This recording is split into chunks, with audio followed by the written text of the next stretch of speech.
Muhaddis Dehlavi rahmatullahi alayhi, who gave the fatwa of jihad after Shah Abdul Aziz fatwa. The freedom movement was started in India, and many Hindus, Muslims, Sikhs, Isais came into fight with British rulers, and they made India free from British rule. It was the sacrifices of our great freedom fighters. But it is very, very unfortunate that we have been forgotten our freedom fighters like Maulana Hussain Ahmad Madani rahmatullah. May I speak in Urdu? Hazrat Maulana Hussain Ahmad Madani rahmatullah alayhi نے فتوا دیا تھا کہ انگریز کی فوج میں بھرتی ہونا حرام ہے. اس فتوے کے بعد حضرت کے خلاف وارنٹ جاری ہو گیا کہ جہاں دیکھا جائے گرفتار کر لیا جائے. لیکن اس کے بعد بھی کراچی میں کانفرنس ہوتی ہے اور مولانا حسین احمد مدنی اپنا کفن لے کر کے اسٹیج پر تشریف لاتے ہیں اور لوگوں کی آنکھیں پھٹی کی پھٹی رہ گئی جب انہوں نے دیکھا کہ مولانا حسین احمد مدنی اسٹیج پر ہے. اور اس وقت مولانا نے شعر کہا تھا, کھلونا سمجھ کر نہ برباد کرنا کہ ہم بھی کسی کے بنائے ہوئے ہیں. فرنگی کی فوجوں میں حرمت کے فتوے سرے دار چڑھ کر بھی گائے ہوئے ہیں. وہ شجر آزادی کی خودے کے سیچا تو پھل اس کے پکنے کو آئے ہوئے ہیں. لیکن کتنی بربادی مقدر میں تھی آزادی کے بعد, کتنی بربادی مقدر میں تھی آزادی کے بعد. کیا بتائیں ہم پہ کیا گزری ہے آزادی کے بعد. میں آپ کو بتا دوں, آج کے اس دور کے اندر 1757 سے لے کر 1857 تک جو جنگ آزادی لڑی ہے وہ تنہا مسلمانوں نے لڑی ہے. There are 3 phases of freedom fighters. The first phase started from 1757 till 1857. There is no name, other religion except Muslim. Only first Nawab Siraj-ud-Dawla. Nawab Siraj-ud-Dawla, he was being martyred in Banasi, the field of Banasi. سب سے پہلے جو شہید تھے اس نواب سراج الدولہ تھے, جنہوں نے بناسی کے میدان میں انگریزوں سے لوہا لیتے ہوئے اپنی جان جامع آفری کو سپرد کر دی. یہ 100 سال کی جنگ تنہا مسلمانوں نے لڑی ہے. اس کے بعد 1857 سے یہ میٹنگ کی گئی کہ سب لوگ اس کے اندر حصہ لیں, اور پھر اس کے بعد ہمارے ہندو بھائی, ہمارے مسلم, ہمارے سکھ, عیسائی سب لوگوں نے مل کر کے آزادی لڑی. لیکن آج مسلمانوں سے آزادی دیش بھکتی کا سرٹیفکیٹ مانگا جاتا ہے. آج ہم سے یہ پوچھا جاتا ہے کہ تم نے دیش کو کیا دیا ہے. ارے پتا پتا بوٹا بوٹا حال ہمارا جانے, پتا پتا بوٹا بوٹا حال ہمارا جانے ہے. جانے نہ جانے گل ہی نہ جانے باغ گزارا جانے. تم ہندوستان کی اگر کسی ایک مٹی سے بھی پوچھو گے, کسی ایک پتے سے پوچھو گے, ہندوستان کے در و دیوار سے پوچھو گے تو یہ ہماری آزادی اور ہماری دیش بھکتی کی گیت گائیں گے اور بتائیں گے کہ مسلمانوں نے جنگ آزادی میں کیا کردار ادا کیا.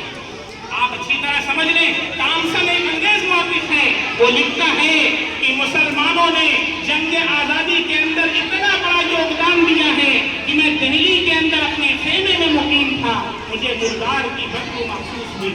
میں خیمے سے نکلا اور دیکھنے گیا کہاں سے بدبو آ رہی ہے. میں نے دیکھا آگ کے انگارے جلائے گئے ہیں. 40 علماء کرام کو بلایا گیا اور ان کا کپڑا اتارا گیا, ان کو پرہنا کیا گیا اور انگریزوں نے انہیں آگ کے اندر ڈال دیا. وہ سارے کے سارے پک گئے. پھر ان کے بعد 40 علماء کو بلایا اور انگریز نے کہا تم میں سے ایک مولوی یہ کہہ دے کہ میں جنگ آزادی میں شریک نہیں تھا, میں چھوڑ دوں گا. تامسن کہتا ہے میرے پیدا کرنے والے کی قسم سارے علماء پک تو گئے, لیکن کسی نے انگریزوں کے سامنے اپنا سر جھکانا گوارا نہیں. تامسن کہتا ہے دہلی کے چاندنی چوک سے لے کر خیبر تک کوئی ایسا درخت نہ تھا جس پر علماء کی گردنیں لٹکی ہوئی نہ. میرے محترم سامعین کرام, تاریخ بہت لمبی ہے. شیخ الہند مولانا محمود حسن دیوبندی رحمۃ اللہ علیہ نے تحریک ریشمی رومال کو ایجاد کیا تھا, لیکن اپنوں کی غداری کی وجہ سے وہ تحریک ناکام ہو گئی. اگر وہ تحریک کامیاب ہو چکی ہوتی تو آج انڈیا کا نقشہ ہی کچھ اور ہوتا. شیخ الہند مولانا محمود حسن دیوبندی رحمۃ اللہ علیہ کو مالٹا کی جیل میں 3 سال کے اندر انگریزوں نے رکھا تھا اور روزانہ لوہے کے گرم سراخوں سے ان کو داغا جاتا تھا۔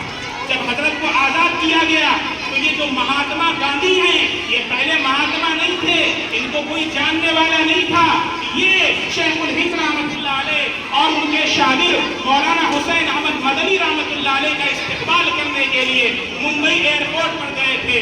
اس وقت شیخ الہند نے انہیں فادر آف نیشن کا لقب دیا۔ اس وقت جا کر کے Mahatma Gandhi father of nation بنے۔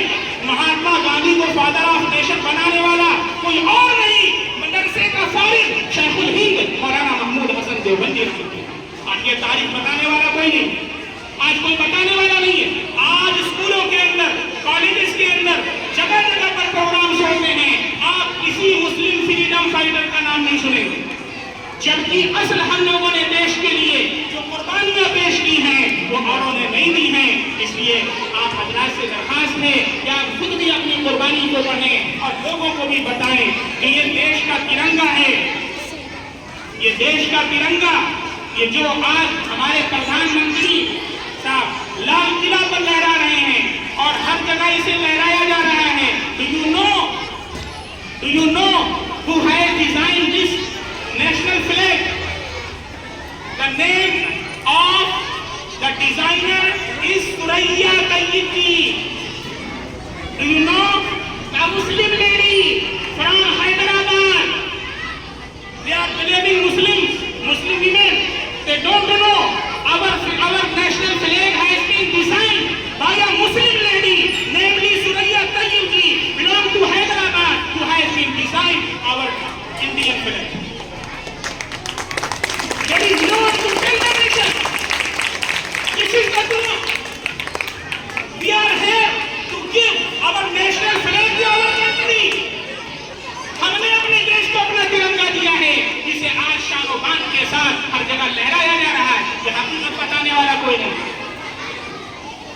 مولانا حسرت موہانی نے انقلاب زندہ باد کا نعرہ دیا تھا، جس کی وجہ سے دیش آزاد ہوا۔ ایک مولانا نے یہ نعرہ دیا تھا، بتانے والا کوئی نہیں۔ میرے بھائی، اس لیے ہم سب خود تاریخ کو پڑھیں اور اپنے آنے والی نسلوں کو، اپنے بچوں کو تاریخ سے روشناس کرائیں اور انہیں بتائیں کہ دیش کی آزادی میں ہم نے کیا یوگدان دیا ہے، کیا قربانیاں دی ہیں، اور تب جا کر کے دیش آج آزاد ہوا ہے، جو آج ہم سب اپنے دیش کے اندر امن اور امان سے رہ رہے ہیں۔ میں دعا کرتا ہوں، تمام لوگوں سے بھی اپیل کرتا ہوں کہ ہمارے دیش کی انتی کے لیے، شانتی کے لیے، امن اور پیس کے لیے دعا کریں۔ ہماری دلی دعا ہے ہمارا دیش ترقی کرے اور ہمارا دیش گلوبل نیشن بنے، اور ہمارا دیش پورے دیش کے اندر نہیں بلکہ پورے ملک کے اندر، بلکہ پوری دنیا کے اندر ایک مثالی دیش بنے۔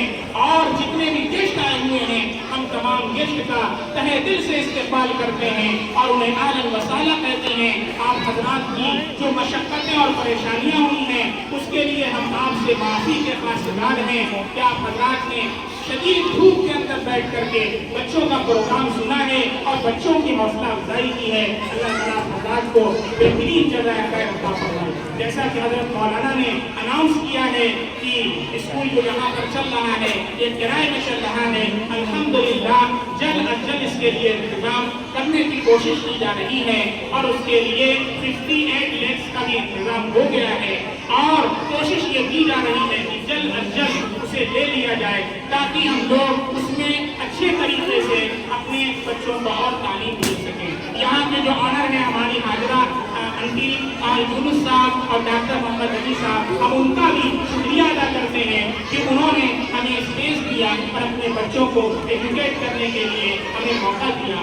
ہم یہاں پر اپنی تمام ٹیچرز اور اسٹاف کا بھی شکریہ ادا کرتے ہیں جنہوں نے بہت ہی محنت اور کوششوں کے باوجود بچوں کی یہاں پر جو پرفارمنسز آپ دیکھ رہے ہیں، یہ ان کی کوششیں اور محنتیں ہیں۔ اللہ ان کی کوششوں اور محنتوں کو بھی قبول فرمائے اور اللہ ان کے پیرنٹس کو بھی قبول فرمائے، ان کے والدین کو بھی اللہ بے حد قبول فرمائے۔